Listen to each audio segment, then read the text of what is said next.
The Europeans exploring America were understandably curious about the origin of these mounds and the treasures that might be found inside them.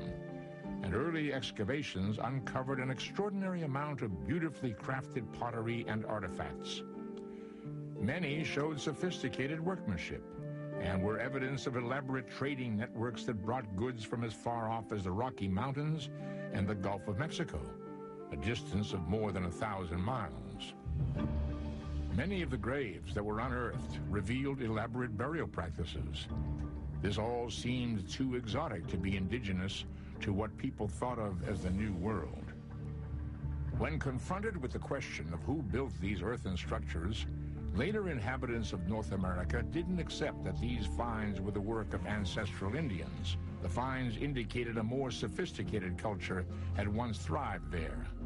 Not only did the current lifestyle of the Indians seem unrelated, but the Indians themselves, when asked who was responsible for the mounds, didn't have an answer. Anxious for a solution, Americans at the time came up with other explanations. The earliest interpretations of the people who built the mounds was that they couldn't have been Native Americans. They had to have been constructed by someone coming in from somewhere else, whether they were lost Welsh tribes or lost children of Israel or Maya from South America or something like that. But in fact, they do appear to be, and there's no evidence to suggest that they're not, purely indigenous. The people who were living here at the time constructed them. Even the lost continent of Atlantis was included in these lost race theories. The ideas presented not only seemed exciting and magical, but were probably promoted to increase the value of the artifacts being sold as curios by those plundering the mounds for profit. These theories also supported the then racist notion that Indians were not sufficiently civilized or ambitious enough to have been responsible for such feats. When these lost civilization explanations lost credence, there began an almost willful effort to dismiss the mounds as natural geological features formed through unusual forms of erosion. To support this, it was pointed out that America was filled with other spectacular and unique natural landforms. Additionally, most of the mound sites were located on fertile ground, which would have been perfect for farmland. The artifacts being uncovered were often explained as coming from tribes that lived on these natural landforms at different times. Part of the problem, of course, was that the science of archaeology was in its infancy. Other tribes had indeed inhabited the sites both before and after the era of mound construction. But without modern dating techniques and a total understanding of stratigraphy, the confusion is understandable. It's hard to believe how the largest structures in North America, built before 20th century skyscrapers and giant airplane hangars, could ever have been misinterpreted as erosional remnants, even when considering the hundreds of years of weather and vegetation that had obscured them. We now know that western Illinois was once home to America's prehistoric population at a site we call Cahokia. It was in the 1920s that Warren K. Moorhead, an archaeologist, came here to help the effort for the state to acquire this property. He did this by excavating in the mounds, some places between the mounds, to find objects, pottery, worked shell, flint work, that would demonstrate that these mounds were not only lived upon by Indians, but they were built by Indians, and that these were man-made, these were artificial. In the case of Monk's Mound, it was almost a magic mountain. Monk's Mound is the largest prehistoric earthwork in the whole Western Hemisphere. Its base covers over 14 acres. It stands 100 feet high and has several terraces. Excavations have revealed that there was a huge building at the top. This construction was over 104 feet long and about 48 feet wide, and would be where a chieftain, the paramount ruler, would have lived and governed his community. It also would have been the setting for ritual and ceremonial activities. We estimate that there's at least 22 million cubic feet of earth in Monk's Mound.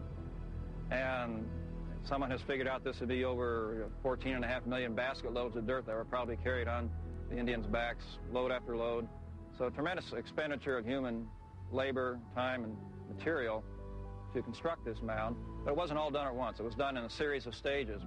And from excavations and corings we've done through the mound, we can identify many building stages. So perhaps as a leader would die, they'd burn down or tear down the old building on top, add more dirt, put up a new building for the new leader. So the mound gradually increased in size.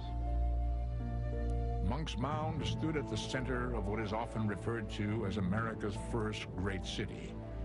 Archaeological data indicates that the site came into existence around 800 AD and flourished for around 500 years. Monk's Mound was one of the first examples of what was categorized as the Mississippian culture.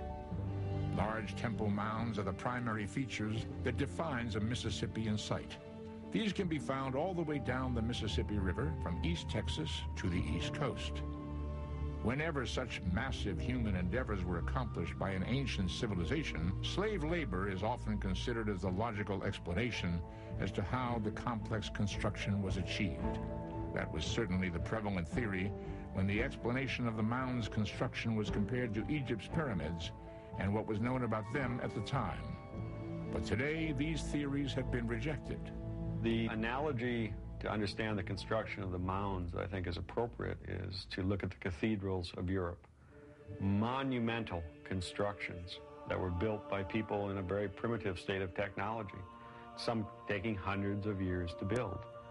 From what we can tell, no one was forced. In fact, there were competitions among European groups to build cathedrals. I believe the Mississippian mound construction probably falls very much into that line. It was an honor to be involved in the construction of a sacred edifice that in fact made your group powerful. It was a symbol of that power. Cahokia had the largest earthworks and might have been the greatest power on the continent at that time. This power arose not from some magical force emanating from Monk's Mound, but from the efforts of the successful and influential people who inhabited America's first great metropolis. When Ancient Mysteries returns, 20th century science will bring a 1,000-year-old city back to life.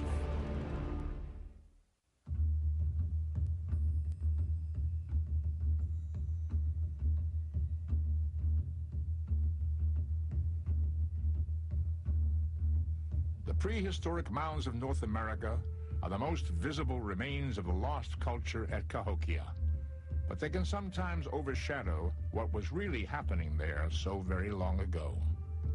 Thanks to exhaustive research and analysis, we now may be able to get a true picture of who the mound builders were and what life was like for the inhabitants of this great metropolis. 30 years ago, about the time I first started working at Cahokia, the concept was that this was a vacant ceremonial center with these mounds where people would come in on various special occasions. But with all of the detailed work that's been done since then, our concept has totally changed. We now feel that it was a large center with a resident population in the 5 figures and with very specialized subdivisions of the site. For instance, areas that look like suburbs or barrios of Cahokia, each with its own plaza and its own platform mound and its own burial mound. The area within the palisade is what I call downtown Cahokia. The palisade was a fortress wall 2 miles long around Monk's Mound, demonstrating that earthworks were not the only great architectural accomplishments of the Mississippians. The evidence of this once great wall was discovered in 1966, when the locations of dark lines on aerial photographs were found to be portions of trenches. Thousands of 20-foot-tall timbers had been embedded in these trenches to construct a fortified stockade.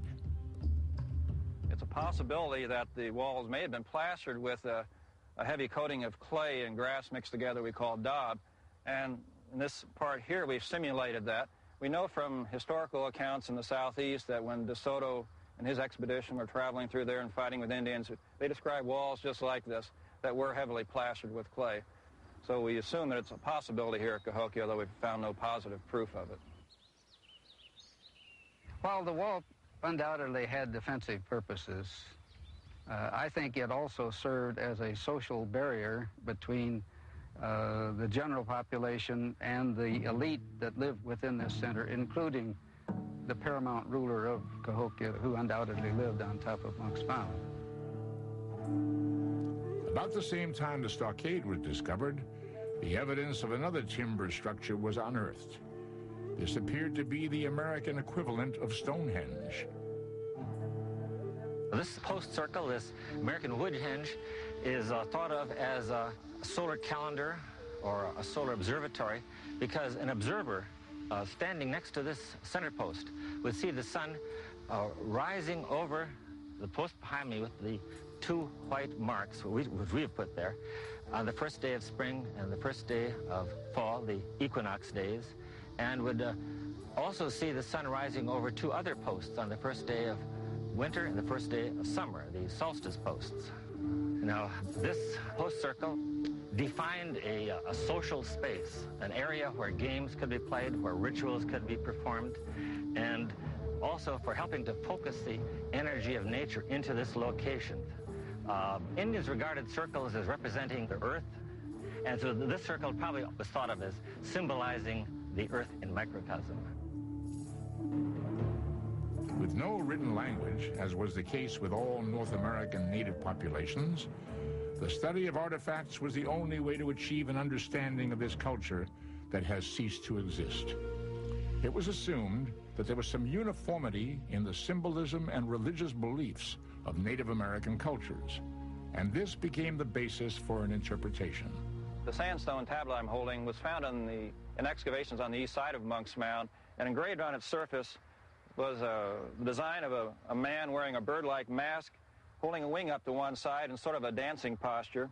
And on the reverse side is a crosshatch design, which some people believe interprets the underworld serpent. So we have embodied on this tablet then the underworld being the serpent, this world being the man, and the upper world, the bird representation. In Mississippian symbolism and motifs and belief systems, these were major realms of the spirit world. It is estimated that at its peak in around 1100 AD, Cahokia had between 20 to 40,000 citizens. Urbanization on this huge scale was made possible by their highly developed agricultural skills. What I'm holding in my hand is a Mississippian hoe. It's manufactured from a chert from southern Illinois. There are quarries located in that area in which the people there locally would manufacture these objects, ship them up to Cahokia, as well as the smaller communities where they would be used in cultivating their fields as well as in the excavation of their houses. With a population too dense to be supported by the natural flora and fauna of the surrounding countryside, and with bountiful harvests a matter of survival, these concerns produced a continuous theme in their culture. We have here an example of a type of pottery which is fairly rare at Cahokia. Now, the symbolism involved in this piece has to do with agricultural fertility. One of the classic designs is shown on this vessel. If you can see this scroll that wraps around here, it indicates rain and it indicates water in general.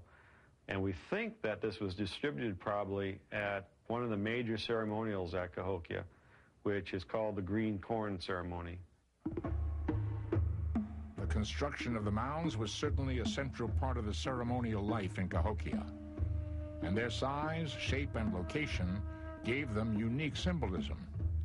More than 120 were put together, and without doubt, each one had a special significance and purpose. Behind me is Mound 72. I was interested in this because it differs from many of the other mounds at Cahokia site. One difference is its shape, the other is its orientation along different axes than the rest of the mound. So we came up with the interpretation that these ridge mounds were marker mounds, marking important locations at Cahokia. When we excavated, we found that the mound contained about 280 burials. The most important individual buried in the mound was laid out on a platform of several thousand shell beads. This group of beads made the pattern of a large bird. So we have the Birdman theme that's so common at Cahokia in this burial. Near the remains of this important person were huge caches of artifacts. Deeper down lay 4 male skeletons, each without heads or hands, along with the remains of 53 young women. Evidence of sacrifices are to be expected at the burials of the elite in chieftain societies. These rituals were performed not only by the Mississippians, but also in other lands by peoples in similar stages of societal evolution. One of the things that we have to back off of when we're thinking about Cahokia is we have to not think of Cahokia, again, in European terms, as like the Cahokian Empire. Cahokia probably, in reality, never controlled any areas more than about 50 miles from the site of Cahokia. It did not seem to be involved in that kind of conquest. It had influences throughout the Midwest and the Eastern United States, but they were influences through the passing on of religious beliefs and through trade, not through warfare. It was not a conquest state. It was simply a very large, very successful group of farmers who, for a short time, did very well by themselves. The people here played games using puck-like objects called chunky stones, found at this and many other sites. The people adorned themselves with piercings and tattoos, as shown in their human effigies. But they, like all Mississippian societies, were doomed to extinction. What made the rise and fall of these people an even greater puzzle was what happened in the years that came before them. When Ancient Mysteries returns, we'll go back over 2,000 years to investigate America's first mound builders.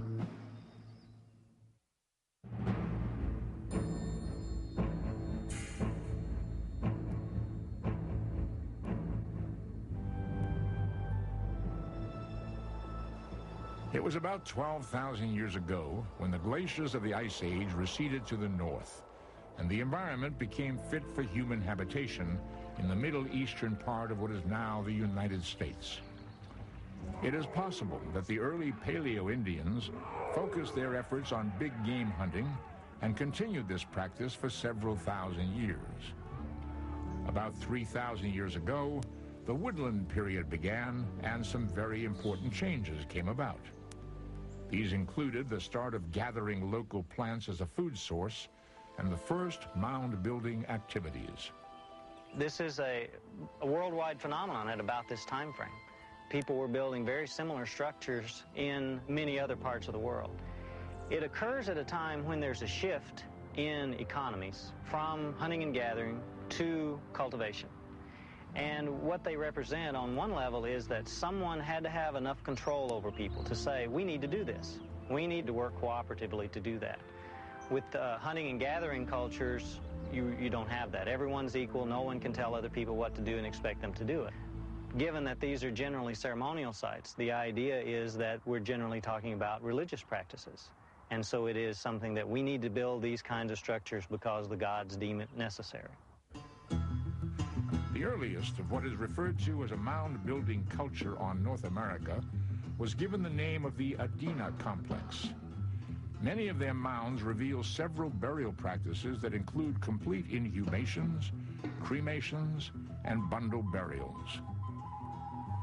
The Adena didn't build their temple mounds in the shape of pyramids like those of the Mississippian culture, but they constructed their own fascinating structures, including an earthen observatory dating back to 160 BC that's located in the Anderson's Mound site north of Indianapolis, Indiana. This is the central platform of the Great Mound enclosure in Anderson Mounds. You can see the embankment here behind me, constructed by excavating a ditch, throwing the dirt to the outside and piling it up in an embankment. In essence, what was done was a false horizon was created to observe the sunset. There are slight depressions in the embankment that I'm sure were much more obvious originally. Behind me is the dip where the sun sets at the winter solstice, though it's obscured now by tree growth. And over here is the dip where the sun sets at the equinox, and this depression marks where the sun sets at the summer solstice. Around the embankment, there are other dips and depressions that are lined up for the rising and setting points of bright stars.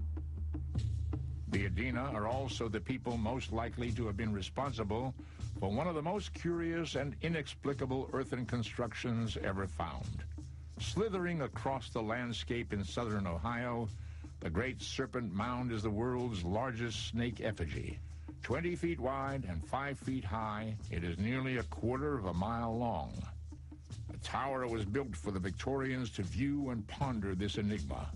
The symbolism of the oval in the mouth of the snake draws the most speculation.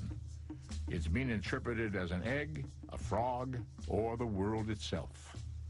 It is believed to be the work of the Adena because a nearby village site is similar to theirs.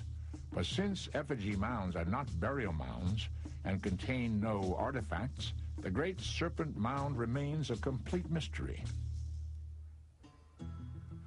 It was around 100 BC that the Adena apparently disappeared from archaeological record, possibly due to an emerging culture identified as the Hopewell.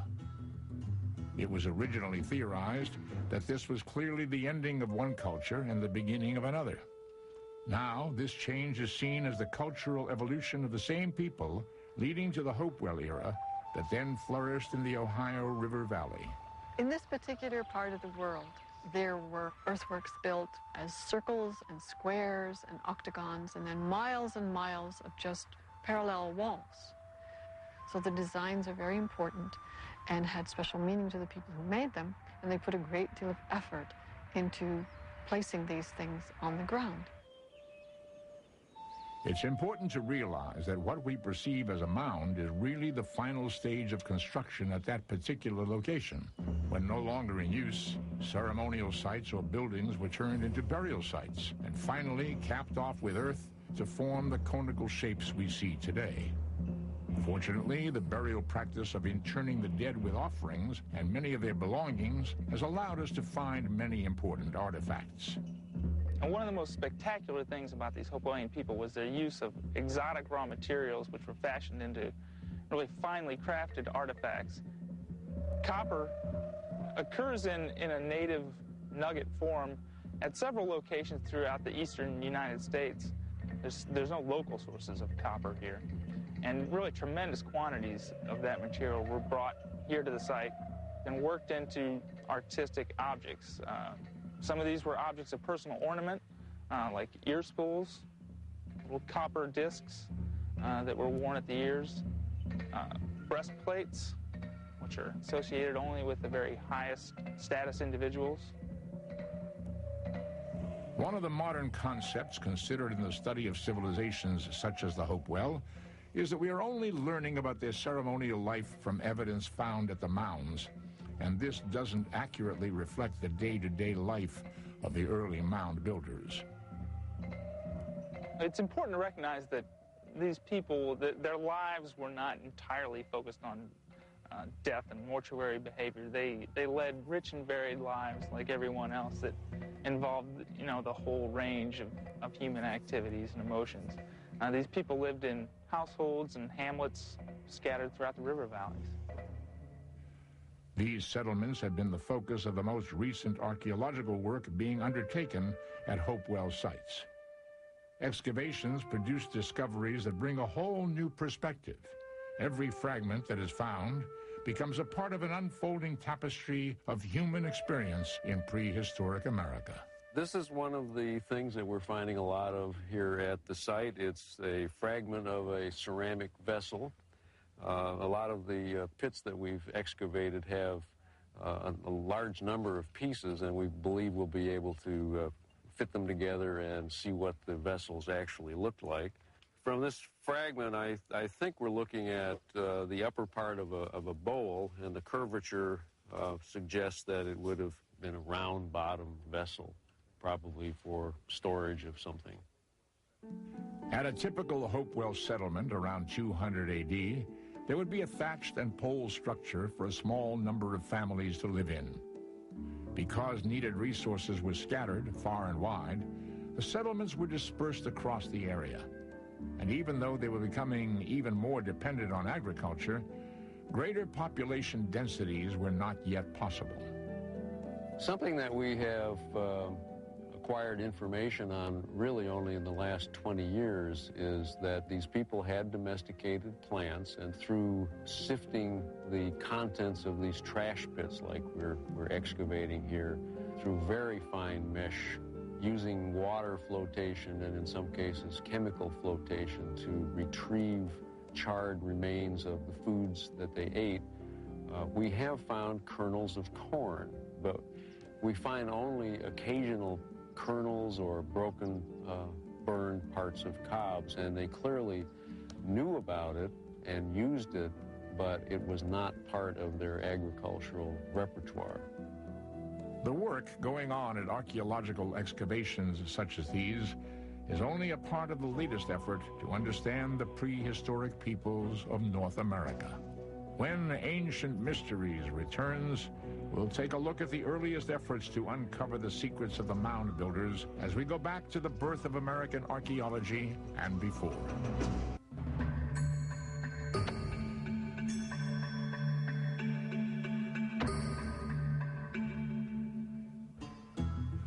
The science of archaeology was put to a severe test in trying to reconstruct the mound-building cultures of North America. To begin with, the mounds had been constructed of soil and were more prone to the ravages of time than the ancient stone edifices found elsewhere in the world. It's impossible to determine how much more defined the angles were originally and how much the ditches and depressions have been filled. Time has taken its toll on most of the objects left behind by these fascinating people. Only the faintest traces remain of their basketry, leather, and cloth. The rest has degraded into oblivion. If we use a definition of archaeology as a scientific study of the material remains of the human past, all we have left to work with are those material remains that survive. Generally stone artifacts, pottery, some metals. And if most of the earthen structures have been damaged or destroyed, we're dealing with probably less than 10% of what was here originally, and from that then trying to reconstruct what people were doing here 2,000 years ago. To help them to fill in their evolving understanding of the mound builders, American archaeologists were aided by the written accounts of the Spanish explorer Hernando de Soto and his expedition into the southeast United States. De Soto began his 4-year trek in 1539, and he encountered some of the last Mississippian settlements along the way. One of the many facts the De Soto documents confirmed was that the temple mounds had ramps leading to the tops. Accounts existed of Spanish horsemen riding up them on horseback. By the time the colonial era of America began, there were no mound-building populations or direct historic links in existence. One of the first scientific excavations of a mound was done by a man considered the father of North American archaeology, Thomas Jefferson. In 1781, after excavating a small burial mound near his Monticello home in Virginia, Jefferson had no doubt that this and other mounds in the area were the work of American Indians. It was later, during the era of westward expansionism, that the idea of the lost civilizations became fashionable. In the mid-1840s, the first fairly extensive study of mound sites was conducted by two men working out of Chillicothe, Ohio, Ephraim G. Squire, a local newspaperman, and Edwin H. Davis, who was a physician. They excavated at nearby Mound City and also explored a large number of other earthen mounds and enclosures. Their findings were published by the recently established Smithsonian Institute. They concluded that some of the earthworks were sacred enclosures and that the people who built them were skilled mathematicians and engineers.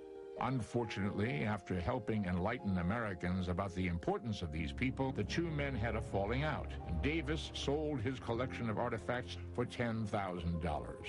With no reliable federal or state legislation existing to protect these sites, the destruction and looting of the mounds and their buried treasures became a critical problem.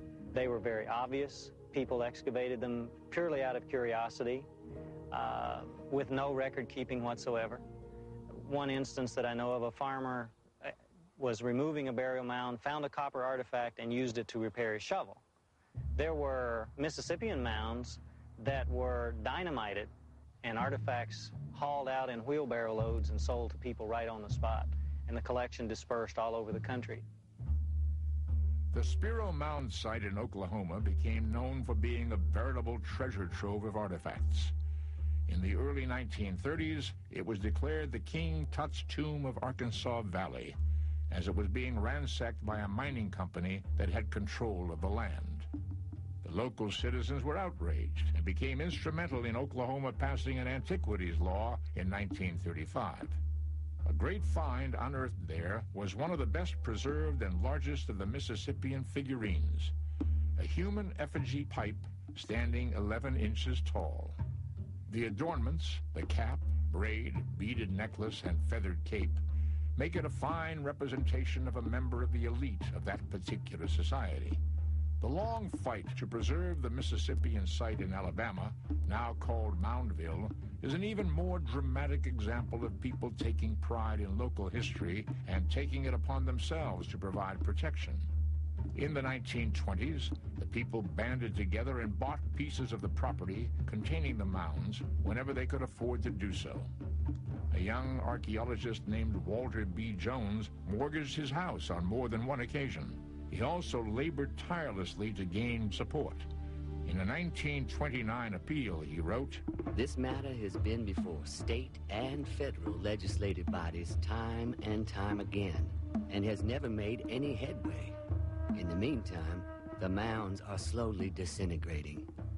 We robbed the Indians of everything they had, and the least we can do is to preserve this wonderful monument which they left behind." The persistence of Walter Jones and the other citizens paid off. In 1933, Mound State Park was established. To create further interest, Jones assisted in the production of a film called Temples and Peace. His wife Hazel made a cameo appearance as a Native American. Most importantly, the film chronicles some of the excavations made by the Alabama Museum of Natural History. At Moundville, one of the interesting early experiments was to try to determine how much effort went into building the largest of the mounds. Assuming that an average basket load contained 35 pounds of soil and a round trip for each bearer took 20 minutes, a total of approximately 10 million man-hours were estimated, and over 1 million artifacts were recovered. Where the dwellings once stood, the diggers not only found surprisingly well-preserved fireplaces, but also burial sites just beneath the flooring. The reason the film was called Temples and Peace was because the site produced no real evidence of war by or against this particular Mississippian society. Only 79 arrowheads were found, and no other obvious weaponry. Out of 3,000 skulls studied, only 2 showed damage that could be attributed to violence. The skeletons showed the average height of the population to be just under 5 feet 4 inches. In 1938, restoration of Moundville was undertaken by work crews of the Civilian Conservation Corps, the CCC. Curiously enough, it was the Great Depression that was responsible for much of the work done at the mound sites during the 30s. As part of the many CCC projects, men were finding themselves in excavation crews under the supervision of a trained archaeologist. There's been some criticism of these efforts, as the men doing the work were not scientists, but they nevertheless took part in many important discoveries. At the Mississippian site Okmulgee near Macon, Georgia, a railroad had been sliced through a mountain that was later discovered to be a large funeral mound. Noted archaeologist A.R. Kelly brought his CCC team to Okmulgee, where they made a clearer crosscut that revealed 5 distinct layers.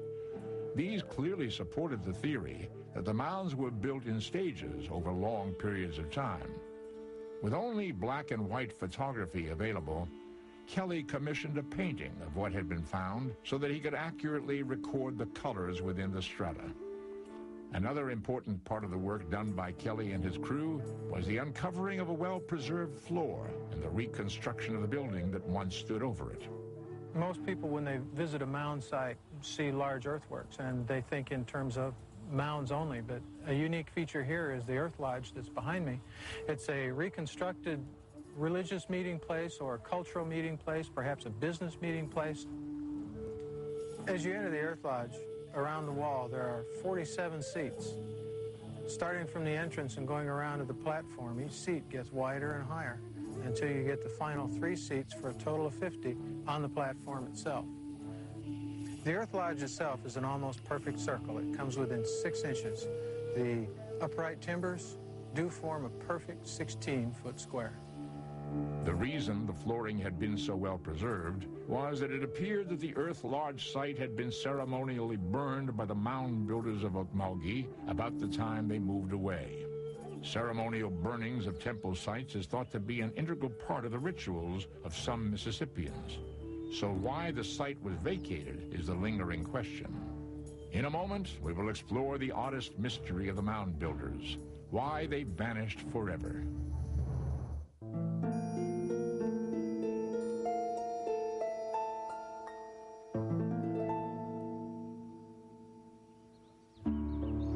For about 2,000 years, the practice of mound building was associated with the most important, if not dominant, cultures of North America. Both during the Adena Hopewell and then Mississippian eras, these cultures each seemed poised to become one of the world's great civilizations, but then inexplicably disappeared from the land, or at least from archaeological remains. One of the things that has impressed me as I work on the Hopewell question is rooted in this long-term stable adaptation that they achieved, lasting anywhere from 400 to 600 years. When you consider that stability, the mystery of what happened to this cultural tradition becomes even more intriguing. And however we ultimately explain it, whether by demographic growth or climate change or the leaders adopting a new system of relationships or whatever might come out of the archaeological research, this fact of why such a stable adaptation succumbed and was replaced by something else is a very deep part of the mystery. When a culture ceases to exist, the most melodramatic scenarios for its demise are always proposed first. But there is no evidence that warfare, disease, or a cataclysmic event brought an end to these people around 500 A.D. Sometimes people overemphasize the mystery of the disappearance of the Hopewell people, but actually they didn't disappear. The people who built these monuments and made these big earthworks and did all this work, and their descendants stayed in the area, we're quite sure, but they made a different way of making their living, and their culture evolved into something different, just as our own evolves, changes from what George Washington did to what we did, but we're still here. When it comes to the end of the Mississippian era, we may be talking about something altogether different. Many major Mississippian sites, like Etowah in Georgia, lasted into the 1500s, succumbing about the time of European incursion into the continent. The Natchez people of Louisiana, practicing many of the Mississippian traditions until around the year 1700, probably died out after De Soto and the later French explorers unknowingly unleashed a form of bacterial warfare on the Native American populations. But this isn't the reason for the demise of Cahokia 200 years earlier. Perhaps the very fact that it was home to the biggest Mississippian population was the reason for the early decline that left this once magnificent city abandoned in the 1300s. Many theories for its decline are based on the kind of problems that continually plague urban settlings. The population may simply have grown beyond the ability of the land to support it. For example, one of the reasons Cahokia declined was because they ran out of wood. And that's clearly shown in the rebuilding of the stockade. Much larger stockade logs at the beginning down to very small stockade logs at the end, suggesting that the wood in the immediate vicinity is being cut down and doesn't have time to replenish. So it may be that people are simply running out of resources to support a large population in that immediate area. One of the least looked at variables in terms of the collapse of these Mississippian societies, in particular Cahokia, is the role of environmental change, particularly climatic change. And over this area, you have essentially three large air masses. One of these air masses involves the hot, dry air coming off the plains, and so it's very possible that it was much drier. We know, for example, out in Iowa, there were droughts that were happening at about 1200 AD. It may not even be drought. It could be continuous rains. Certainly one of the things we do see is that there appears to have been a much higher water table at about 1300 AD because people are located on higher portions of the floodplain. Some of the new work we've been doing suggests that the end of Cahokia is not a slow decline. In fact, that it may be very rapid. And this gives more credence to the idea that the end of Cahokia is a political phenomenon, rather perhaps than an environmental one. We know that it was a chiefdom. Chiefdoms are unstable. There are many competing groups.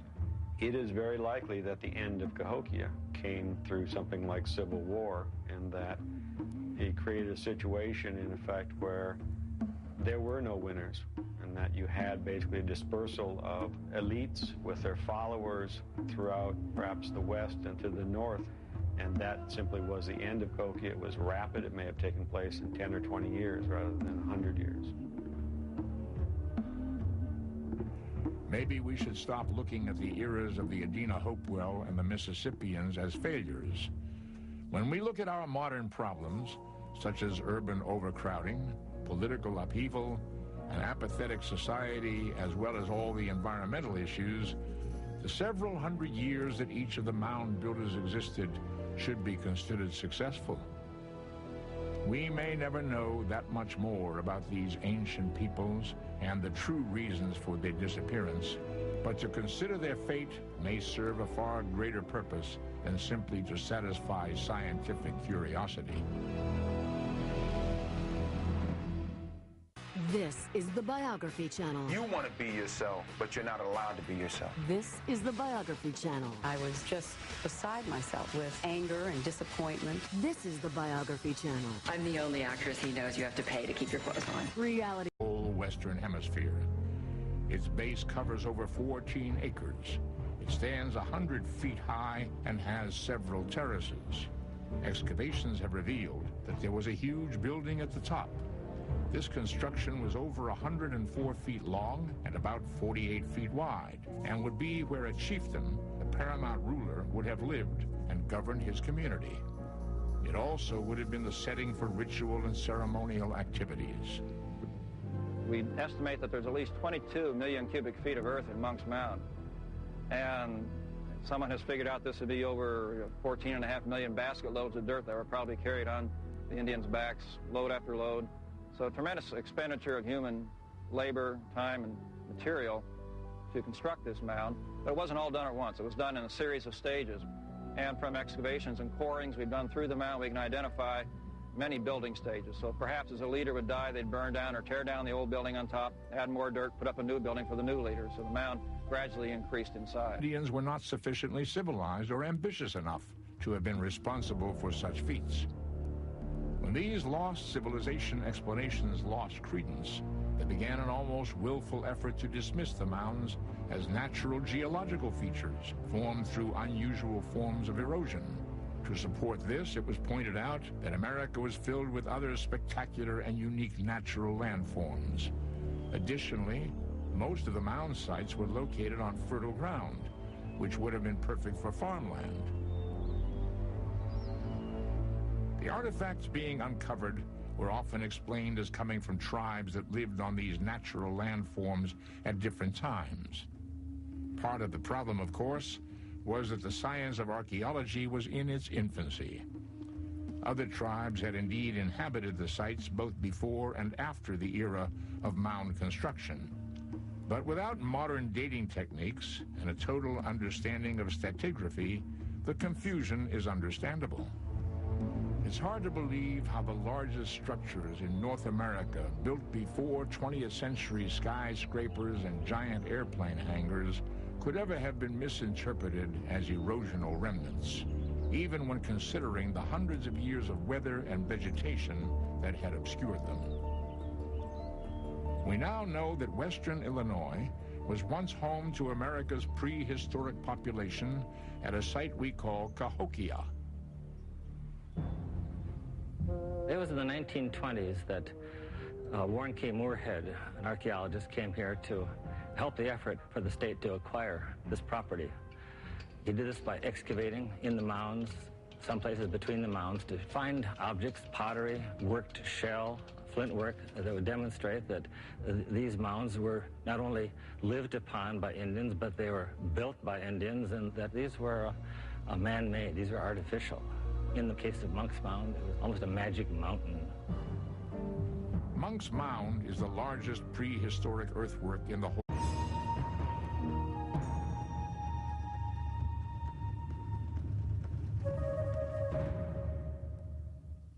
The Europeans exploring America were understandably curious about the origin of these mounds and the treasures that might be found inside them. And early excavations uncovered an extraordinary amount of beautifully crafted pottery and artifacts. Many showed sophisticated workmanship and were evidence of elaborate trading networks that brought goods from as far off as the Rocky Mountains and the Gulf of Mexico, a distance of more than 1,000 miles. Many of the graves that were unearthed revealed elaborate burial practices. This all seemed too exotic to be indigenous to what people thought of as the New World. When confronted with the question of who built these earthen structures, later inhabitants of North America didn't accept that these finds were the work of ancestral Indians. The finds indicated a more sophisticated culture had once thrived there. Not only did the current lifestyle of the Indians seem unrelated, but the Indians themselves, when asked who was responsible for the mounds, didn't have an answer. Anxious for a solution, Americans at the time came up with other explanations. The earliest interpretations of the people who built the mounds was that they couldn't have been Native Americans. They had to have been constructed by someone coming in from somewhere else, whether they were lost Welsh tribes or lost children of Israel or Maya from South America or something like that. But in fact, they do appear to be, and there's no evidence to suggest that they're not, purely indigenous. The people who were living here at the time constructed them.